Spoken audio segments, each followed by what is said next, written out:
Here with Kyle Raftis, General Manager of the Soo Greyhounds. Kyle, hello, and let's talk about the start of this season. A lot's going on with the Greyhounds, and just recently, this week, two key players come back to the team from the AHL.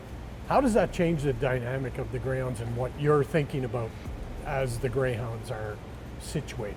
Yeah, I think whenever you have kind of those plans in August of what you think the roster is going to look like, there's always that timing issue that comes into place whenever you're dealing with pro players coming back from those camps. And I think for us, it's been a blessing in disguise, because I think there's a lot of years where you come out of training camp, a guy could have a great camp, great exhibition series, and then you might have to walk by them in a suit for that opening night because, the lineups been figured out that way. But I think for our guys, whether it was illnesses, injuries, or guys still away at pro camp, it kind of gave us that 10-game segment with a lot of our young guys to get some great reps. And you look back in that last 5-6 games, I thought a lot of those guys took a lot of strides, and now being able to kind of put those guys back in the lineup here and add to that, I think really given us a great foundation to kind of build off for the next little bit. Yeah, it looked like the team was going to be very young. Yeah. Now it's not so young. And you've got some key players in Owen Allard and Noel Nord joining the team. Yeah. They can be impact players, and I guess the mindset could be, how much of an impact are they going to make, and what do we do if they make a big impact? Yeah, I think definitely going to have an impact, not just in the games, but just in the practice. You could just see from the first couple skates of those guys, just the intensity they bring, the level they can bring. I think it's great when you see, a lot of our young players see a path that, Owen took coming through, being undrafted, making World Juniors. It's just great examples that you could always point to, but when you see it on a day-to-day basis, it's excellent.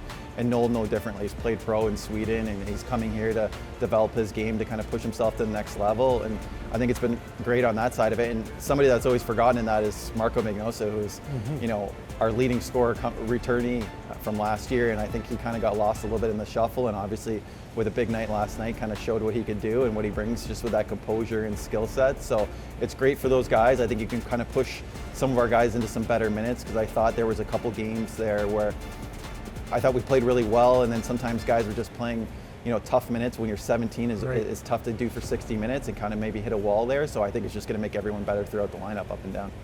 How does it change your approach? I mean, it could be we're going to sell at the trade deadline, or we're going to buy, because right now the West seems fairly wide open. The East is regarded as stronger this year with some prime teams, but the West seems to be, with who you've picked up, the Greyhounds, and you got a solid goaltending duo, the Greyhounds could be fully in the mix in the West in particular. Since I've been here, I don't think I've seen the Eastern Conference be this aggressive in terms of adding early. Usually there's one or two teams that kind of add at the deadline, and then there's 5 in the West that seem to go kind of crazy. And it's been interesting to kind of see, but I think you look at right across the league, there isn't one team that's kind of taking control of anything. Everyone seems to be really logjam up and down. So I think for us, it's no different than any other year. You kind of have to see where the guys kind of, if they gel together, what you need to kind of look towards for, the second half or maybe even next year. So I think for us, it's just be a patient approach, and, we're hoping now that we get to make some lineup decisions, because truthfully, a lot of it was just being dictated by, who was injured, who was here to play, and we were kind of scrambling to put together a lineup. So it'll be good to see how these guys can gel over the next little bit and get a better assessment. On another angle, a couple of high draft picks announced that they're going to go the U.S. college route. What are you looking at in that regard? It looks like next year junior players will be allowed to play U.S. NCAA hockey. That changes a lot of things as far as recruitment and player retention. No, definitely. I think that was the case. I think with a couple of those guys that we were looking at, I always looked at it as coming in at 17, because 16 it's a really tough league to kind of step into and kind of make that assessment of. And obviously the first rounder, we kind of got caught off guard a little bit on that one with kind of a change of heart. But for us, having 2 first-round picks in next year's draft with the rules changing, I think it's going to open up a lot of avenues, and it's going to be a little bit wild for a couple of years in terms of everyone getting a feel of how it's going to work or how it's going to look down the road. But it's definitely an exciting time for the league, and I think it's, for any young player that has those options now in front of them, I think it's going to be a game changer.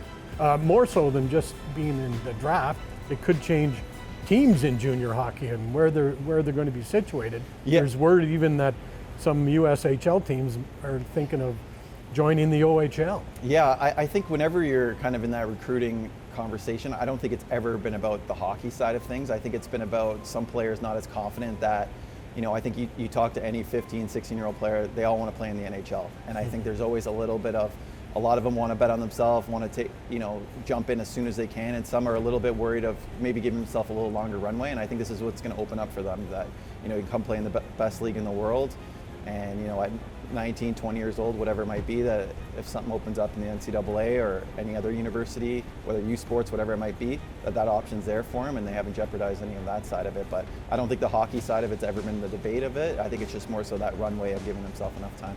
Yeah, you got a lot on your plate, just like everybody else in the league and around the hockey world, Yeah. waiting that NCAA decision, which appears to be going to favor in that players can play junior hockey and go to the NCAA. So, well, good luck with that, because that's a lot of work ahead for you. No, it'll be fun. I think it's always interesting. The first couple of years will be a little bit interesting, just in terms of everyone going through for the first time. But it's going to be another interesting challenge for sure.